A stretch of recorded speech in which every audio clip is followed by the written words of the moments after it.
सा इतिहास की तरफ आपको लौटाना चाहूंगा, तो थोड़ा कुछ बातें उससे और साफ हो सकती हैं।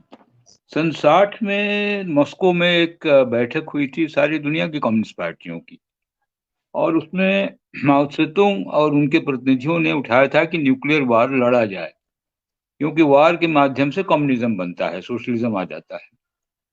पूरी दुनिया की कम्युनिस्ट पार्टियों ने उनका बिल्कुल जिसे कहते हैं रिजेक्शन कर दिया। और तब से जो माओइस्ट कम्युनिस्ट पार्टियां थीं वो एक तौर से पांक से हट गई मेन स्ट्रीम कम्युनिस्ट पार्टियों से। दूसरी बात जो है कि कम्युनिस्ट पार्टियों ने ही सबसे बड़ी सबसे बड़े तादाद में और सबसे मजबूती से शांति आंदोलन और शांति के तमाम फोरमों को तैयार किया। उनका ऑल इंडिया पीस का सॉलिडरिटी ऑर्गेनाइजेशन हमारे हिंदुस्तान में है, वर्ल्ड पीस काउंसिल रहा, रमेश चंद्रा उसके अध्यक्ष रहे लंबे दौर तक, हेलसिंकी में उसका हेडक्वार्टर हुआ करता था। ये क्यों शांति की बात करते हैं? शांति की बात आज से नहीं है, शांति की बात लेनिन से चलती है। शांति इसलिए कि जो आज दुनिया के बहुत डेवलप्ड इकोनॉमीज हैं, जो डेवलप्ड मुल्क हैं, खास तौर से पश्चिम के पूंजीवादी मुल्क हैं, उनकी अगर आप देखें तो उनकी इकोनॉमी जो है वो लगभग आर्म्स और उसी तरह के सोफिस्टिकेटेड वेपन्स के ऊपर और उनके ट्रेडिंग के ऊपर और उनके एक्सपेंशन के ऊपर हो निर्भरशील है। और दूसरा ये है कि सबसे ज्यादा फायदे वाला इंडस्ट्री है ये आर्म्स का, क्योंकि इसमें देखिए 10-12 साल में या उससे भी कम पीरियड में, जिसको कहते हैं ऑब्सोलिसेंस, एक आप बम बनाएंगे, एक रॉकेट बनाएंगे, वो 5 साल में रिजेक्ट हो जाएगा, उससे ज्यादा आप पावरफुल बनाना चाहेंगे तो आप खरबों रुपया लेके उसको बनाते हैं और फिर उसके बाद फिर बनाना शुरू करेंगे। तो पैसा बहुत लगता है, पैसा सबसे ज्यादा इसमें है। जो आर्म्स डीलर्स हैं उन्हीं को सबसे ज्यादा पैसा मिलता है, तो वो कमीशन किसी को नहीं मिलता है उतना कमीशन दुनिया में। तो एक तो ये फैक्टर है। और मैं समझता हूं कि पुतिन एक समाजवादी या सोवियत यूनियन के प्रतिनिधि नहीं है, एक शुद्ध पूंजीवादी निजाम के प्रेसिडेंट है। और पुतिन ने जो बयान दिया है कोई नया बयान नहीं दिया है। अब इसके पहले भी वो न्यूक्लियर वार का बात कर चुके हैं, मेरे ख्याल से 1-1.5 साल पहले शायद किया है उन्होंने, फिर दोबारा रिपीट किया। अभी मैं कहता हूं कि दुनिया में सबसे इररेस्पॉन्सिबल किस्म का अगर कोई स्टेट्समैन है तो वो पुतिन है, सबसे इररेस्पॉन्सिबल। क्योंकि ठीक है, एक डिटरेंट के तौर पे उसका इस्तेमाल होता है, लेकिन इस तरह के बयानात नहीं दिए जाते हैं। ये थ्रेट है, ये ब्लैकमेलिंग है, ये नहीं दिए जाते हैं, और ये पुतिन ने ये दोबारा किया है। हमारा ये कहना है कि अमेरिका और पश्चिमी देश जो हैं वो निश्चित तौर से सबसे ज्यादा जिम्मेदार हैं इस पूरी परिस्थिति के लिए, क्योंकि वो उनके पास एक वॉर इंडस्ट्री है, वॉर मटेरियल्स की इंडस्ट्री है। अगर वो नहीं चलेगी तो उनका इकोनॉमी कोलैप्स कर जाएगा। दूसरी बात ये है कि अमेरिका और ये सारे मुल्कों ने एक जो अ,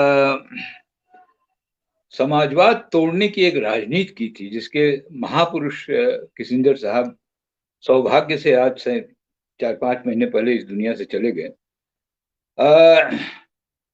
समाजवाद की पूरी सियासत को तोड़ने का काम करते थे। हाँ।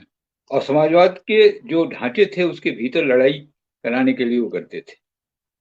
तो ये जो एक पूरा का पूरा अमेरिकन ढांचा रहा है, आज पुतिन पैदा कहाँ से हुआ? पुतिन एक इंटेलिजेंस ऑफिसर था, उसकी पोस्टिंग जर्मनी में हुई थी, बर्लिन में।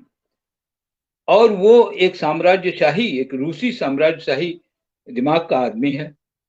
बाकायदे चर्च, वहां पर जो कैथोलिक चर्च है, जो ऑर्थोडॉक्स चर्च है, उसका बहुत बड़ा सपोर्टर है।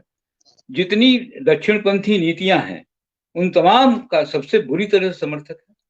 तो पुतिन का जो आज निर्माण हुआ है वो अमेरिका के माध्यम से हुआ, या पूरे पूरे सोशलिस्ट वर्ल्ड को जो तोड़ा गया है, जिसमें चेकोस्लोवाकिया से लेके यूगोस्लाविया, सारे सब सब कुछ इन्हीं का निर्माण है।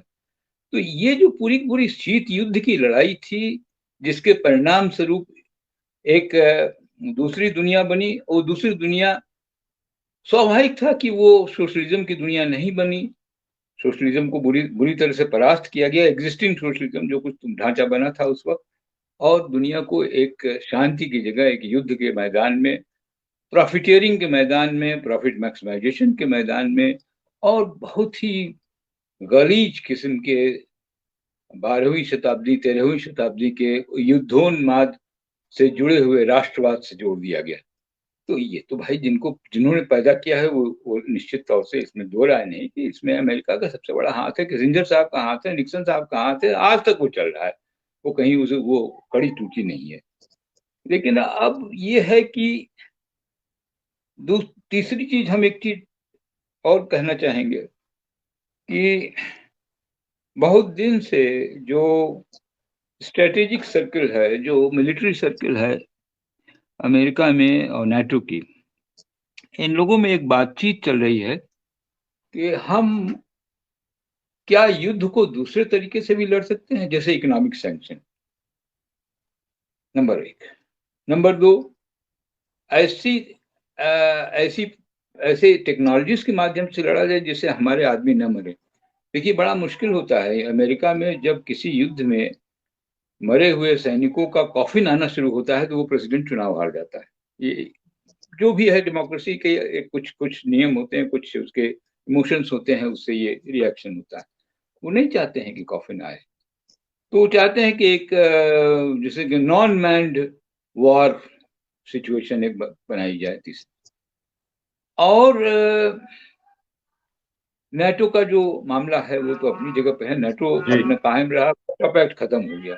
मेरा ये कहना है ये है कि आज यूक्रेन जो है एक गिनीपिग है पश्चिमी मिलिट्री शक्तियों का, पश्चिमी वॉर इंडस्ट्री का गिनीपिग है, एक एक्सपेरिमेंटल ग्राउंड है।